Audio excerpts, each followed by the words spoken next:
I feel like this is continuity, right? Like on a demandé quelque chose, puis on va parler après. Right? So it's like give you the full story. All right.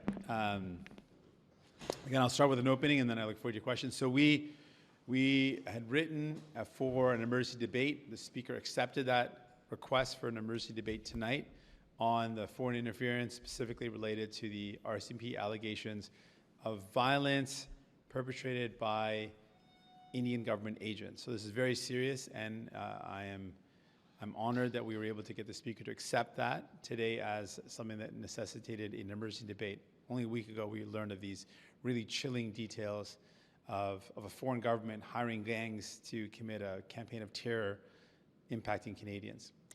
But I am disappointed that the Liberals shut down our attempt to bring in a Canada-India Relations Committee, similar to the Canada-China Committee.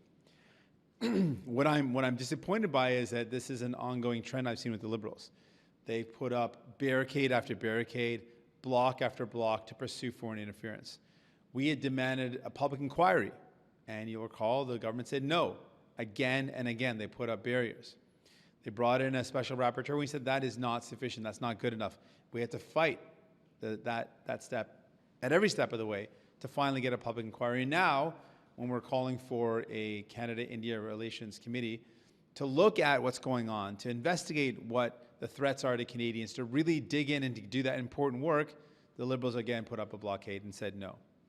I know that the work of this committee may not look good on the Liberals and on their inaction. It may not look good on Justin Trudeau and the Liberals.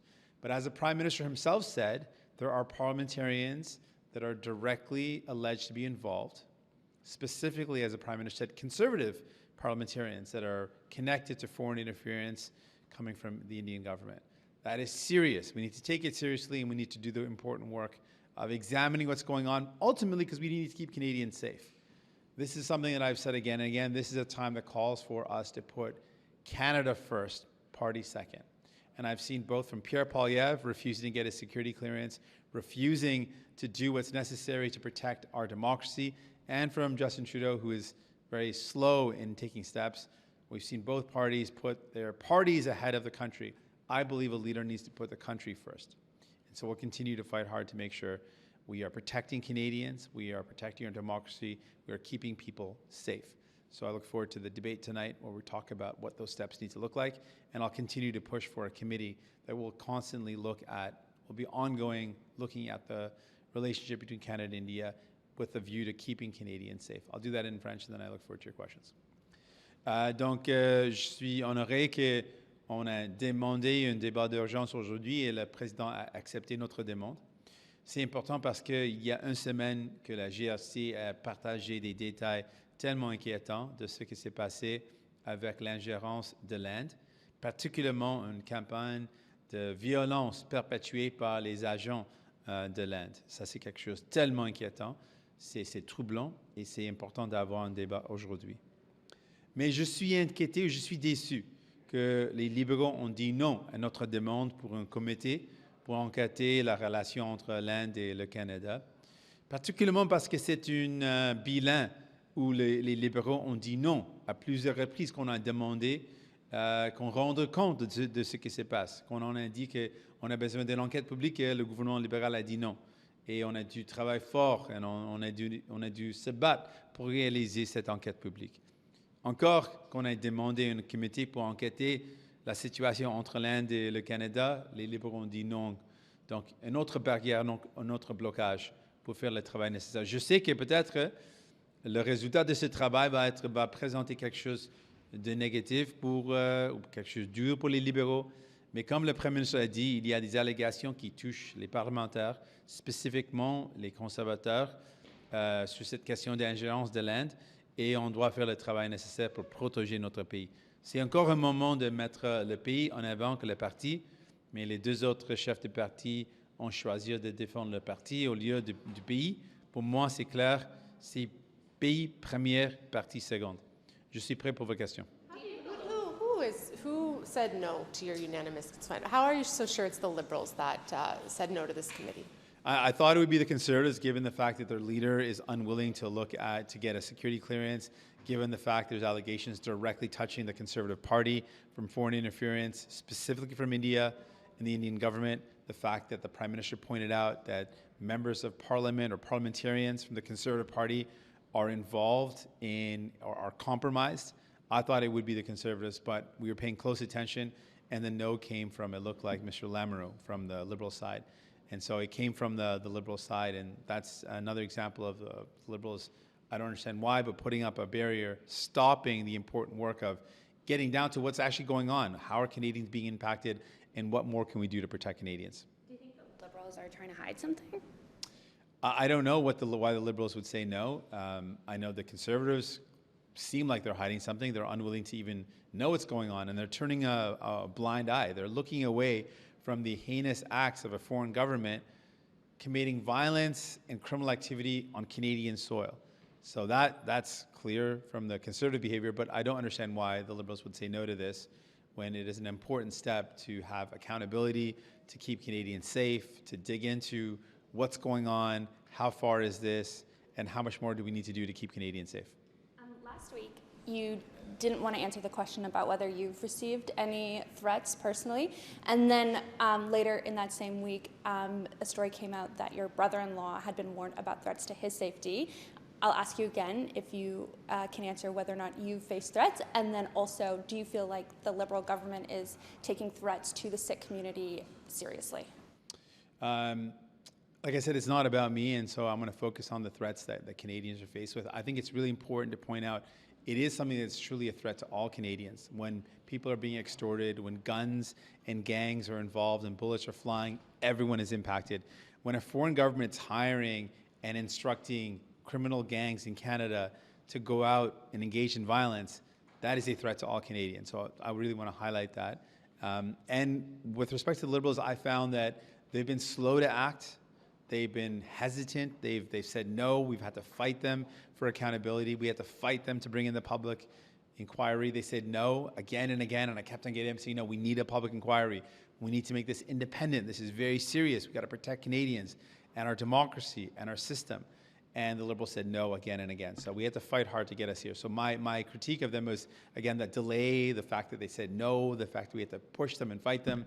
And now again, they said no to the Canada-India Relations Committee.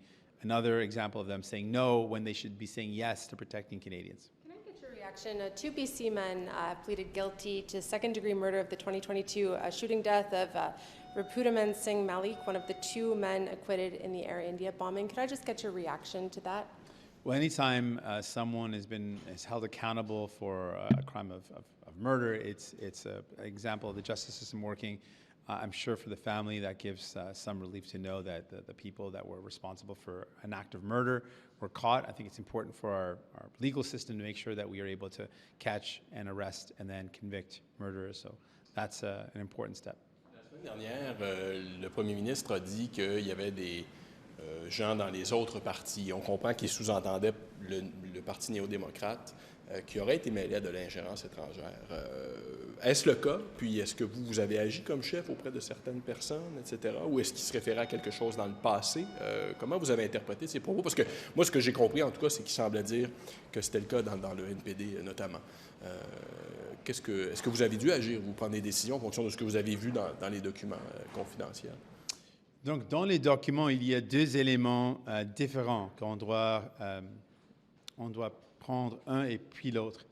Un, c'est le fait qu'il y a des parlementaires qui sont vulnérables à l'ingérence étrangère. Ça veut dire, on ne sait pas exactement quelle sorte d'ingérence, mais qu'il y a une vulnérabilité.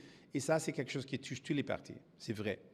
Mais l'autre partie, c'était l'élément qu'il y a des parlementaires qui, dans une manière où ils savent ce qu'ils font ou qu'ils ne savent pas, qui engagent dans les actions qui font mal au Canada.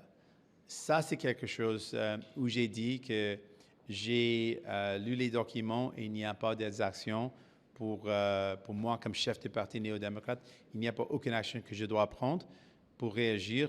Après, j'ai lu tous les documents, mais qu'il y a des enjeux qui continuent, qui restent pour les autres partis. Et c'est ce que j'ai dit. Donc, je veux être clair qu'il y a des deux sortes de situations.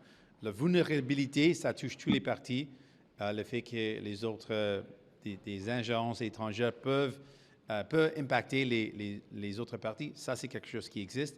Mais le fait qu'il y a des parlementaires qui le fait par exprès ou qui fait mal au Canada sans savoir, ça c'est quelque chose qui, j'ai aucun problème ou j'ai aucune action à prendre pour mon parti, mais les autres partis ont des actions à prendre. Et avec les sorties que vous faites pour dénoncer les actions du gouvernement indien, etc., est-ce que vous pensez qu'à cause de ça, vous allez être une cible à la prochaine élection de tentative d'ingérence pour nuire à votre parti?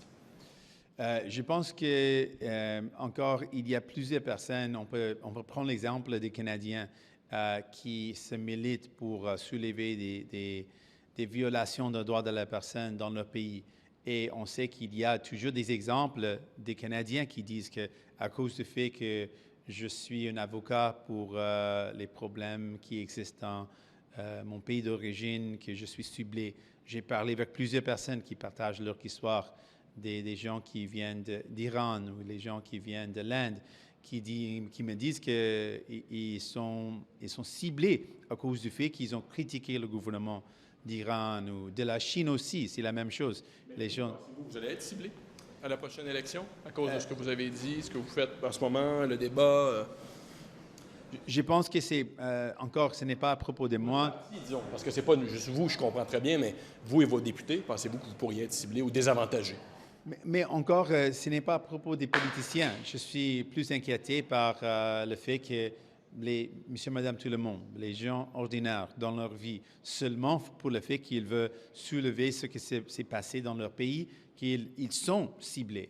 Et ça existe maintenant. On a des gens qui ont partagé ça. C'est dans l'enquête publique aussi, le fait que seulement pour soulever des inquiétudes, les gens au Canada, les Canadiens sont ciblés par les gouvernements étrangers. Ça, c'est quelque chose qui est mauvais. Parce que c'est le droit de quelqu'un au Canada de critiquer le gouvernement ici au Canada ou au reste du monde. C'est leur droit de faire ça. Mais à cause de ce travail que les gens, il y a des gens qui le font, ils sont ciblés. Ça, c'est quelque chose de mauvais et on doit les protéger. Can you just say that again in English?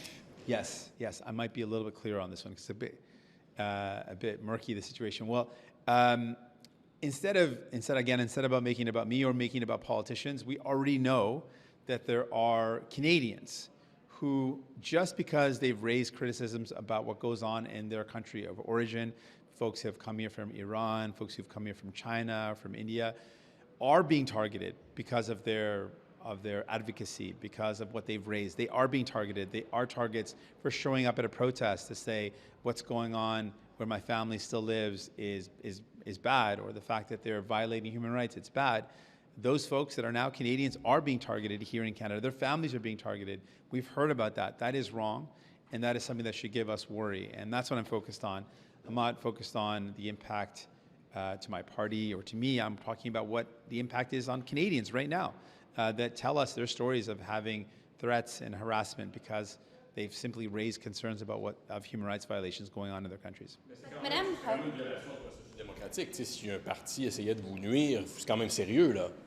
Oui, c'est vraiment sérieux l'ingérence étrangère dans notre système politique. Ça, c'est pourquoi. C'est comme si c'était pas grave, Non, c'était pas votre priorité. Mais... ça, c'est pourquoi le travail de l'enquête publique, j'ai dit à plusieurs reprises, c'est vraiment important quand on fait ce travail et puis après les recommandations, on les met en œuvre parce qu'on doit protéger notre démocratie. On doit garantir qu'on a des élections libres sans impact des gouvernements étrangers. Et c'est important, ça c'est pourquoi c'est important de mettre en œuvre les recommandations rapidement. Madame Hogue had mentioned in her earlier report that there were a number of writings that had been targets of foreign interference. So I'll put that to you again with taking this public stance against India. Are you also going to take any further steps to protect your party in the next election? Well, we're going to follow any of the recommendations given to us to make sure that we are protecting ourselves. We encourage, of course, the Canadian government to do everything possible to prevent any foreign interference in our electoral systems. And we want to make sure people and Canadians know they can participate in an election, they can vote, their vote matters, their vote counts, and the results of the elections are not impacted by foreign interference. So that's why the work of the public inquiry is so important. People want to know that they can vote and that their vote matters and that their electoral system is free and free and fair, but also free from foreign interference. And that means impacts on political parties or impacts on the outcome of the election. These are all reasons why we've got to protect our democracy. We want to make sure people are free from violence in their communities, that they're not afraid of guns and gangs and bullets flying in their communities. And that's why the emergency debate today, the Canada-India Relations Committee, these are all important steps to keep Canadians safe. Merci, thank you very much.